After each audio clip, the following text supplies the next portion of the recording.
ഭയപ്പെട്ട് ജീവിക്കുന്ന ചില വിശ്വാസികൾ, ഔലിയാക്കൾ, അള്ളാഹു നൽകുന്ന ഒരു ആദരവാണ് കറാമത്ത്.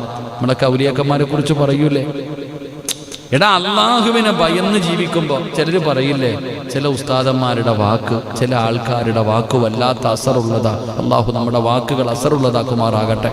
ചില ആൾക്കാർ ചില കാര്യം പറഞ്ഞു കഴിഞ്ഞാൽ അങ്ങനെ അതവർക്ക് തഴമ്പുണ്ടായിട്ടോ അല്ലെങ്കിൽ വലിയ ആൾക്കാർ അള്ളാഹുവുമായിട്ടൊരു അടുപ്പുണ്ടാകുമ്പോൾ ചില ആൾക്കാർ പറയാറുണ്ട്, കുഴപ്പമില്ല മോനെ, രോഗമൊക്കെ മാറി ഇൻഷാ അല്ലാഹ്, മതി, മരുന്നൊന്നും വേണ്ട. അതാണ് കറാമത്ത്. അത് അള്ളാഹുവിലേക്ക് അടുക്കുമ്പോൾ അള്ളാഹു അവർക്ക് കൊടുക്കുന്ന ഒരു ആദരവാണ്. ഇത് ചില സമയങ്ങൾ അസാധാരണ കാര്യങ്ങളിലൂടെ അള്ളാഹു വെളിപ്പെടുത്തി കൊടുക്കും. അതാണ് ഈ ചരിത്രത്തിലൂടെ നമ്മൾ പഠിക്കേണ്ടത്. നബി സല്ലല്ലാഹു അലൈഹി വസല്ലമ തങ്ങൾ നമ്മൾ പഠിക്കേണ്ട ഒരു ഗുണപാഠമാണ്. അള്ളാഹുവിലേക്ക് അടുക്കുന്ന ഒരു അടിമയ്ക്ക് കൊടുക്കുന്ന ഒരു ആദരവാണ് കറാമത്ത്. ചിലപ്പോൾ അത് വെളിവാകും, ചിലപ്പോൾ ഇങ്ങനെയുള്ള കാര്യങ്ങളിലൂടെ വെളിവാക്കി കൊടുക്കുമെന്ന് നബിയിന റസൂലുള്ളാഹി